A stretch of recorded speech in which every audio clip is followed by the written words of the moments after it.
Hema's cooking channel ಕಡೆಯಿಂದ ಎಲ್ರಿಗೂ ನಮಸ್ಕಾರ. ಏನು ಮನೆಯಲ್ಲಿ ಮಾಡಿರೋ ಅನ್ನ ಹಾಗೆ ಮಿಕ್ಕೋಗಿದೆಯಾ? ಚಿತ್ರಾನ್ನ ಮಾಡ್ಕೊಳ್ಳೋಕ್ಕೆ ಅಥವಾ ಅನ್ನ ಒಗ್ಗರಣೆ ಮಾಡ್ಕೊಳ್ಳೋಕ್ಕೆ ಬೇಜಾರಾ? ಬನ್ನಿ ಹಾಗಿದ್ರೆ ಇವತ್ತು ಒಂದು ಟೇಸ್ಟಿಯಾಗಿರೋ ಅಂಥ ಎಗ್ ತವಾ ಪಲಾವ್ ಮಾಡೋದು ಹೇಗೆ ಅಂತ ನೋಡೋಣ. ಅನ್ನ ಉಳಿದಿದ್ರೆ ಮಾತ್ರ ಮಾಡ್ಕೋಬೇಕು ಅಂತ ಏನಿಲ್ಲ, ಬಿಸಿ ಅನ್ನ ಮಾಡಿಕೊಂಡು ಮಾಡ್ಕೋಬೋದು. ಕ್ವಿಕ್ಕಾಗುತ್ತೆ, ಹಾಗೆ ಟೇಸ್ಟಾಗಿ ಕೂಡ ಇರುತ್ತೆ.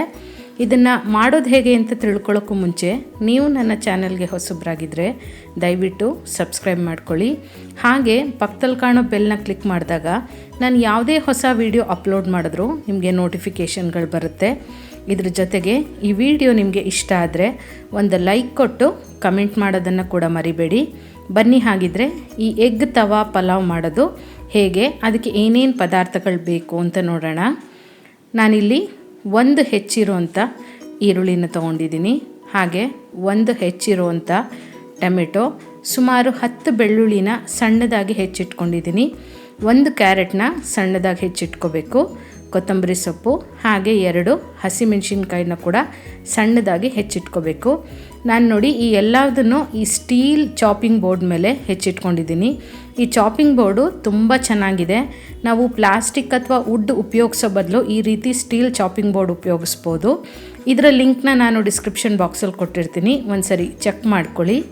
ಈಗ ಇದಕ್ಕೆ 1 ಸ್ಪೂನಷ್ಟು ಧನಿಯಾ ಪೌಡರು, 1 ಸ್ಪೂನಷ್ಟು ಅಚ್ಚ ಖಾರದ ಪುಡಿ, 1/4 ಸ್ಪೂನಷ್ಟು ಅರಿಶಿನ, ಹಾಗೆ ಒಂದು ಅರ್ಧ ಸ್ಪೂನಷ್ಟು ಜೀರಿಗೆ ಪುಡಿ ಬೇಕಾಗತ್ತೆ.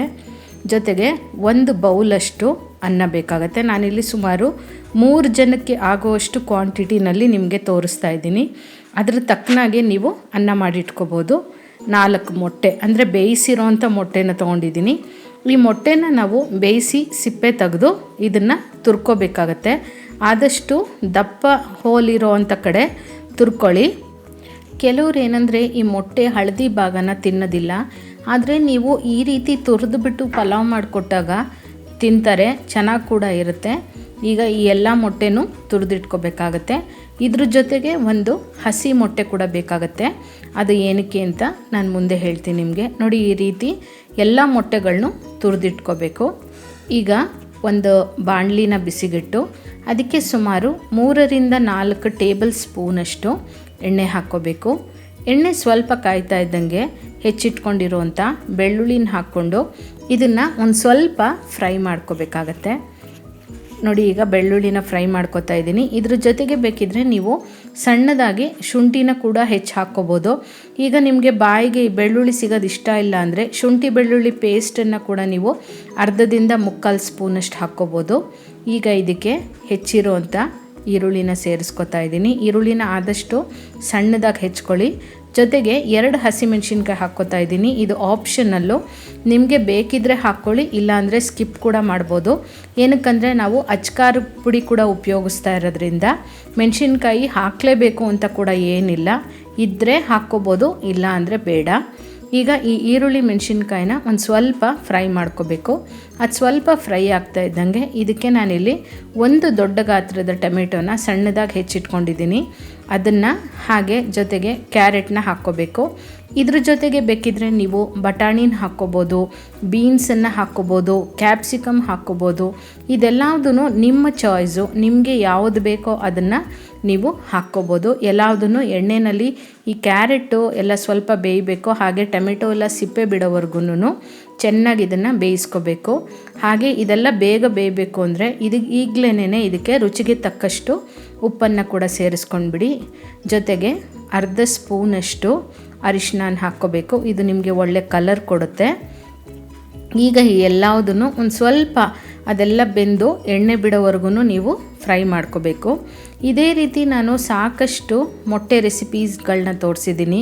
ನಾಟಿ ಸ್ಟೈಲಲ್ಲಿ ಮೊಟ್ಟೆ ಬಿರಿಯಾನಿ ಆಗಿರ್ಬೋದು, ಅಥವಾ ಮೊಟ್ಟೆ ಮಸಾಲ, ಮೊಟ್ಟೆ ಮಲೈ ಮಸಾಲ, ಹೀಗೆ ಸುಮಾರು ರೆಸಿಪೀಸ್ನ ತೋರಿಸಿದ್ದೀನಿ. ಅದೆಲ್ಲದನ್ನು ನೀವು ನನ್ನ ಚಾನಲಲ್ಲಿ ನೋಡ್ಬೋದು.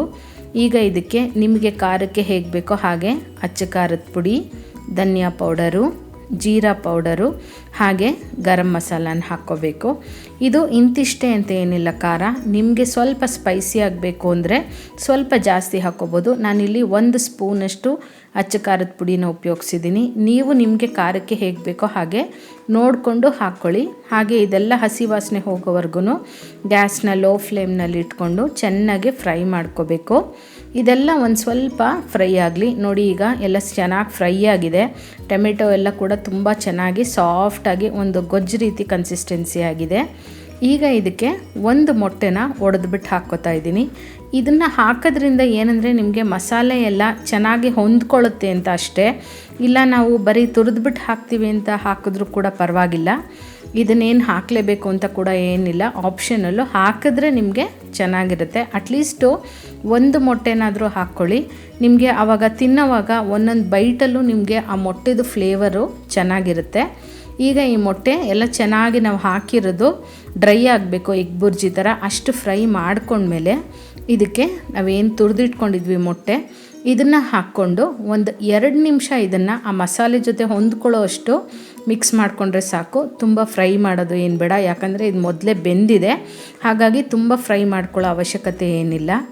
ಈಗ ನಿಮಗೆ ಇದಕ್ಕೆ ಮುಂಚೆ ನಿಮಗೆ ನಾವು ನೋಡಿದಾಗ ಎಣ್ಣೆ ಜಾಸ್ತಿ ಇದೆ ಅಂತ ಅನಿಸಿರ್ಬೋದು, ಆದರೆ ಈ ಮೊಟ್ಟೆ ಹಾಕಿದ ತಕ್ಷಣ ಎಲ್ಲ ಡ್ರೈ ಆಗಿಬಿಡುತ್ತೆ. ಹಾಗಾಗಿ ಒಂದು 3ರಿಂದ 4 ಟೇಬಲ್ ಸ್ಪೂನ್ ಅಷ್ಟಾದರೂ ಎಣ್ಣೆ ಬೇಕಾಗತ್ತೆ. ಇಲ್ಲಾಂದರೆ ನೀವು ಅನ್ನ ಕಲಿಸಿದಾಗ ತುಂಬ ಅದು ಒಂಥರ ಒಣಗಲ್ ಥರ ಆಗಿಬಿಡುತ್ತೆ, ಡ್ರೈ ಆಗಿಬಿಡುತ್ತೆ. ಹಾಗಾಗಿ ಒಂದು ಸ್ವಲ್ಪ ಎಣ್ಣೆನ ನೋಡಿ ಹಾಕ್ಕೊಳ್ಳಿ. ಈಗ 2 ನಿಮಿಷ ಇದು ಫ್ರೈ ಆಗ್ತಾ ಇದ್ದಂಗೆ ನಾವೇನು ಅನ್ನ ಮಾಡಿಟ್ಕೊಂಡಿದ್ವಿ ಅದನ್ನು ಹಾಕ್ಕೊಂಡು, ಈಗ ನಾವು ಫ್ರೈಡ್ ರೈಸ್ ಎಲ್ಲ ಹೇಗೆ ತರಕಾರಿ ಜೊತೆಗೆ ಅನ್ನನೂ ಹಾಕ್ಕೊಂಡು ಒಂದು 5 ನಿಮಿಷ ಫ್ರೈ ಮಾಡ್ಕೋತೀವಿ ನೋಡಿ, ಅದು ಬಿಸಿ ಆಗೋವರೆಗೂ ಆ ರೀತಿ ಇದನ್ನು ಕೂಡ ನೀವು ಫ್ರೈ ಮಾಡ್ಕೋಬೇಕು. ಈ ತವಾ ಪಲಾವ್ ಆಗಲಿ ಅಥವಾ ಫ್ರೈಡ್ ರೈಸ್ ಆಗಲಿ ಯಾವುದೇ ಆದ್ರೂ ನೀವು ಹೆಸರಲ್ಲೇ ಇದ್ದಂಗೆ ಫ್ರೈ ಮಾಡಬೇಕು. ಅಂದರೆ ಚೆನ್ನಾಗಿ ಹುರ್ಕೋಬೇಕು. ಆಗಲೇ ಅದರದ್ದು ಮಸಾಲೆ ಎಲ್ಲ ಚೆನ್ನಾಗಿ ಹತ್ತುತ್ತೆ ನಿಮಗೆ, ಮತ್ತು ಟೇಸ್ಟ್ ಕೂಡ ನಿಮಗೆ ತುಂಬ ಚೆನ್ನಾಗಿರುತ್ತೆ. ಹಾಗೆ ಆದಷ್ಟು ಅನ್ನನ ಸ್ವಲ್ಪ ಉದ್ದುದ್ರಾಗಿ ಮಾಡಿಕೊಂಡ್ರೆ ಚೆನ್ನಾಗಿರುತ್ತೆ. ತುಂಬ ಮುದ್ದೆ ಮಾಡ್ಕೊಂಡ್ಬಿಟ್ರೆ ಆಮೇಲೆ ತಿನ್ನೋದಕ್ಕೆ ಟೇಸ್ಟ್ ಆಗಿರಲ್ಲ. ಈಗ ಲಾಸ್ಟಲ್ಲಿ ಇದಕ್ಕೆ ಕೊತ್ತಂಬರಿ ಸೊಪ್ಪನ್ನು ಹಾಕ್ಕೊಳ್ಳೋಣ.